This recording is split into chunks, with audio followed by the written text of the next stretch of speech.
Hey everybody, it's Kurt Orzek here, another installment of On Tyranny, which I create through my website, The Penny. And I have uh, every time we do one of these sessions, we have at least one musician to participate and talk about what's going on in the country and how people are coping with things and getting through what is gonna be a historical uh, period in time. I think we're gonna look back at this era in horror. That's my own personal opinion, but anyway, I'm very fortunate to have Eric Crespo here, and uh, he is up in Portland, I think, right, Eric? Is that Yeah. right? Yeah. Where are Um, you? and his band is called Abronia. I'm in Boise, Idaho. Okay. Yeah. Yeah. So actually, you know what? I think we're Boise's the most remote city of any in the country, a city of size. Like, so I think you're actually you're like our neighbor. You're Right. 7 hours away. Yeah. Yeah. So I just when I started talking with the artists about the subject, about over the course of the series, it's gone from like fears of potential authoritarianism to like creeping authoritarianism to oh my gosh, I think we're getting into authoritarian territory. And now it's like just so wild because even mainstream news people are saying, yeah, we're living in a fascist country right now. Um, what I like to start asking, the first question I like to ask artists when I talk to them is just like, how are you doing and how are you coping? I mean, me personally, I'm, you know, fine, honestly. I mean, I have white privilege, I have citizenship. Yeah. I'm like it's like my my thing in this is like I would feel like it would be unfair to say that it was like really horrible for me or something. Yeah. Like I'm not the one that like suffers the most from this kind of thing. Like um uh that being said, I mean it still is alarming for sure and does impact my mental health, but I'm dealing with this this round of the Trump administration a lot better than I did the first time Really? I was Oh. elected. I feel like I've like vowed not to get into those kind of rabbit holes anymore. Hmm. Of like following every move of that administration and getting sucked into that black hole. Um, it's just not a healthy mental state to be in. You know what I mean? And Right. I don't think it really serves. I think there's something that I don't know. It's like a thing that like educated people feel this like need to be like overly informed or something, and you almost feel like you're doing something just by like knowing the news, but you're not doing anything. It's not helping anybody, and if it's deteriorating your mental health, it's like what good is that doing? Like I know the deals. I don't I don't follow every detail anymore, but Mhm. um at the same time I check in every now and then, and I'm aware of how bad it is. And it's nothing new for me. I feel like people come to their political awakenings at different moments in their lives. True. Do Yeah. you know what I mean? And it's like Mhm. I see people like going through it sometimes online or something. I mean, mine was like in my early 20s, you know what I mean? And I realized how wicked the system was like pretty early on. So I feel like nothing can happen that shocks me at this point. Though there are unprecedented things happening in America, it's still like I was.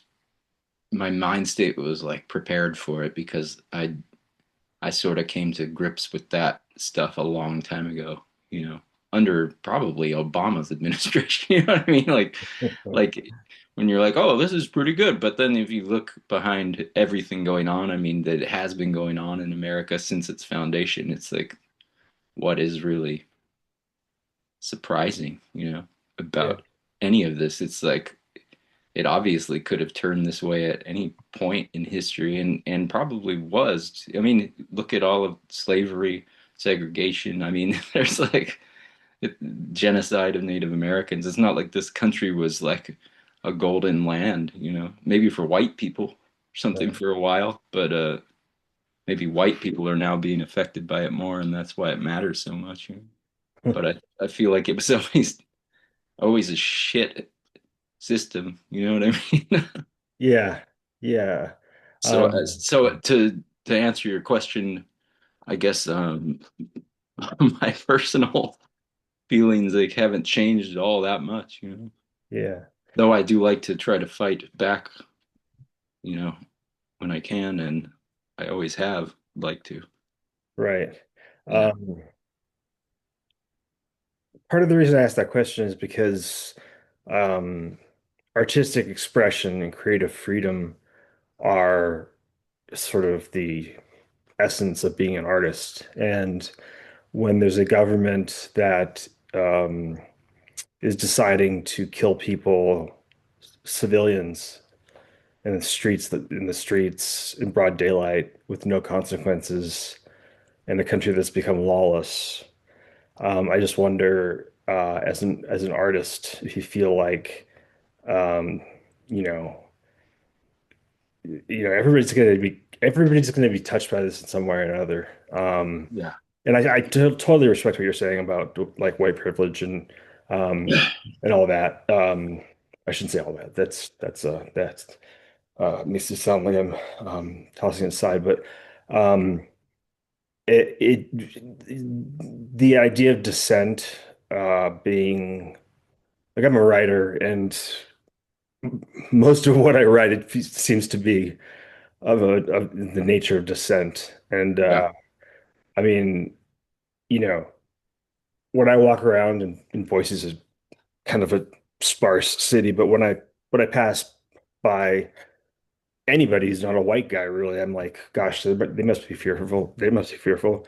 Um, and then that fear environment, um, I think a big topic that has come up sometimes, but really needs to be discussed is when you're living in an environment where you have law enforcement uh, unrestrained. I think there's a general sense in this country right now that if you're with ICE or the Customs and Border Patrol or even FBI, there's not going to be any consequences for your actions. So to feel like our law enforcement is now turned against us, um, living in that sort of an environment. I lived in Chile for a half year right after Pinochet left, and people were just terrified of like a car what do you call it, like an exhaust pipe, popping or whatever, yeah, uh backfire. yeah, backfire. And so it affects, so I'm just curious how it affects like the creation of art and artistic liberty, artistic freedom. And then that's not even to mention what's going on with the First Amendment, people being jailed and sent out of the country because they wrote a on their social media post, something about Gaza, Right. Um, so that's kind of the reason I asked that question. I think your response is completely legitimate, and I see where you're coming from. Um, I haven't talked to anybody yet who is from Portland like yourself. So, um, can you maybe share some things you saw, or maybe you didn't see anything happen, or Like with ice stuff lately. yeah, yeah, I mean, I haven't really seen any particular things. I've gone to some protests, but that's pretty standardly reported in the news. I don't know if I could add anything yeah, special to that. I mean, my my role though is not like I don't feel like I'm a soldier or an activist. Like I'm a musician and artistic person, and that's kind of my contribution to Yeah, this struggle. Do you know what I mean? And I feel like everyone's got to find their personal contribution, and totally. you only have so much time in this world, and you're like, you're trying to make a living or whatever. That is part of part of the problem is like we're all trying to exist in this late stage capitalism and Yeah, sort of do what we can to survive. And it does leave precious little time for fighting the powers that be sometimes. yeah, you're right. Um, Yeah, and absolutely. you know, I don't know what. Sorry, I got a little sidetracked, but Well, I guess what I was trying to what I was what I've been looking forward to talking with you about is just sort of the overall mood in Portland, the sentiment, because what's happening in Minnesota, and there's been some activity today with, I mean, you can't trust anything the government says at all, but they're saying that they're pulling basically, everybody out of Minnesota now, Minneapolis now, and it's being perceived as a real victory. And I'm what am I, 47, 48? I don't even know how old I am. But I just don't remember my lifetime like like a pushback from civilians yeah, actually having a impact or a difference. And it's it could potentially be a game changer. It's just like I marched against the Iraq War twice and just felt like I had to do it, but I knew it wouldn't have any sort of impact. But now, right. so I'm wondering if Portland feels like they kind of won because, if I'm not mistaken, I think Trump was going to he's trying to send the military, He was trying to, yeah, like they did in LA, right? But yeah, the judge blocked him. And so, and it seemed like after that, they kind of went into retreat. I could be getting the chronology wrong, but I'm just wondering if like Portland has a kind of a joyous feeling similar to Minneapolis, not on the same level because situations are different, but right. I guess when there was like the feds kind of left a little bit, or that kind of National Guard thing wasn't being considered anymore. Uh, I guess there was sort of like an elation that came with that a little bit uh, in the town.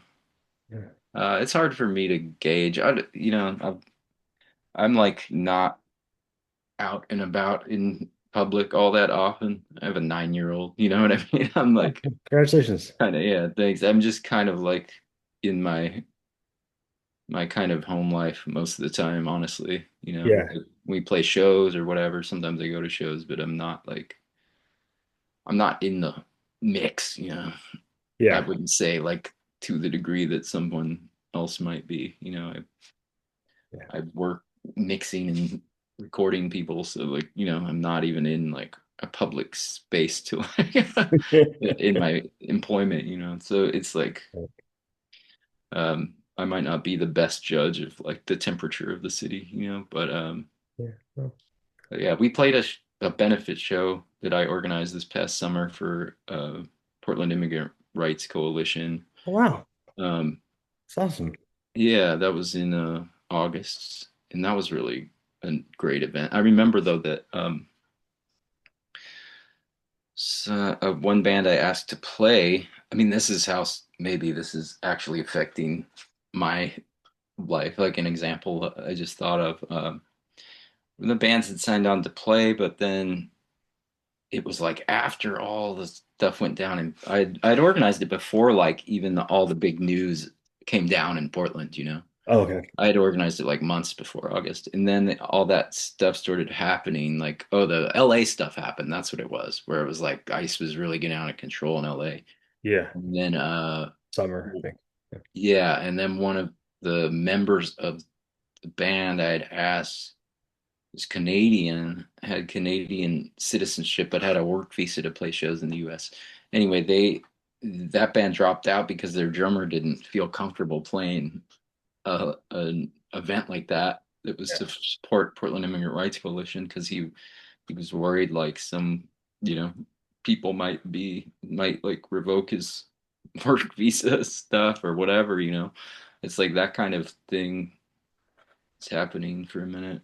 Um, and I've heard of bands who have people who are, you know, don't have citizenship who don't want to go on tour right now Yeah. because of ICE being around. That's totally legitimate concerns, and it's super sad. But I feel like we as artists, especially if you have citizenship, you are. This is a terrible time to be censoring yourself or backing down because of your. Because I feel like it hasn't gone full authoritarian yet, and the more of us that are doing it, speaking up, the harder it is going to be to wrangle everybody, you know. So we Yeah. might as well make a lot of noise and speak truth to power because this is I feel like this is the last gasp, you know. And I feel like this country is pretty big and has a pretty big history of dissent, and it's going to be pretty hard to quell that in the same way like somewhere like Russia who has a history of you know dictatorships and authoritarian rule for millennia. I think it'd be a lot harder here because we have like a history of protest in this country, a history of like people fighting back against the government. I mean, since the first the first few years of this country. I mean, Yeah. so I feel like as terrible as this country is on so many levels, it also has this spirit of rebellion that is going to be Mm. hard to squash. Do you know what Yeah. I mean? And I think people are. That is something I like about America because I don't think every country um, really has that. I think a lot do, Yeah. but I think a lot of countries are familiar with authoritarian rule and they accept it on some level. And I Mhm. don't think Americans are going to quietly bend down to that kind of thing. Yeah. Yeah. Very, very well said. That what you just said is probably one of the best summations I've heard from anybody I've talked to about this. That I'll be thinking a lot about what you said there in the days to come. Thank you for sharing that. Because it is more, it's complicated. I mean, on the one hand, if you do watch too much news like I do, Mhm. it really becomes boiled down to like, you know, good guys and bad guys, and like, Yeah. if you're not protesting, then you're complicit, Right. and the news stations are they're so based on emotion instead of reporting now that it's just like fuels this like you know um lack of clear thinking, I think, Yeah. but it I really admire the fact that you've gone to protests and you've done tell me a little bit more about the immigration event that you did. What prompted it? I'm really curious about that. Oh, I mean, I just remembered it was when did I start? I probably started organizing in the spring, when just like ice raids were ramping up, and I was like, this is bullshit. Like I want to do something. Like I don't want to watch the news all the time thinking about how terrible it is and not doing anything. And going to protest feels kind of futile as well. So I was like, and I think I was reading an old, like I was at this little used bookstore with my kid and they had a bunch of old option magazines from the 90s. There was like a Fugazi feature in one of them from like 92 or something. I was reading that and it was talking about all these benefits they were playing all the time in DC. And I was like, wow, aren't there more benefits on like a bigger scale? There's a lot of like really small benefits at Yeah. small venues here, but I was like, it's like Fugazi playing benefits like on like in front of the White House or something. Like these Hey, kind of really? like larger scale things that seemed to happen in DC back then. And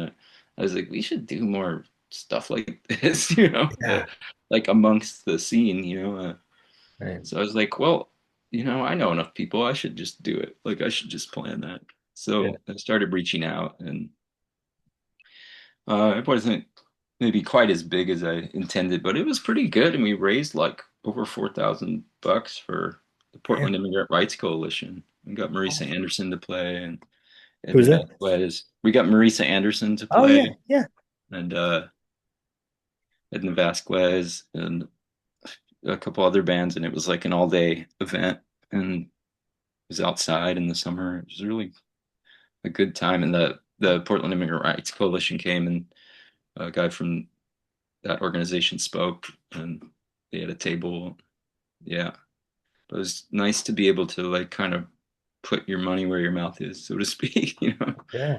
Yeah. That's Yeah, tremendous. I mean, yeah. just had you coordinated an event like that before? Or, I mean, No, no, I mean, I've thrown shows. I've been doing that my whole life, basically. So I was like, yeah, it's just like throwing a show, but you give the money to that's super cool, man. this Yeah. cool organization, and a lot of people have been playing a lot of benefits for them lately. So Right. I don't know if that was the first one I remember hearing about benefiting them, but there's been a lot since. So I don't know if that helped spark that or what, but it's great that that organization's getting a lot of benefit money right now, and they I seem like was, they're doing good work. yeah. I, I will say like not to play into the whole like two sidesism thing, but it's really cool to see how people who are more, I guess, progressive, for lack of a better term, are coming up with creative ideas on how to um, resist or respond, even whether it be like the like crocheting clubs Hmm. or um, Hmm. the what is it, the costumes and everything like that. Yeah. And you just see these people come up with really creative ideas. And I guess, I think about the right wing when the Tea Party was going strong, and all they really had to offer was like waving a flag, yelling, and then waving their guns around. It's like, okay, I don't Yeah. know. I mean, the Tea Party is what MAGA is now. I mean, That's right. the evolution was that, right? Yeah, yeah.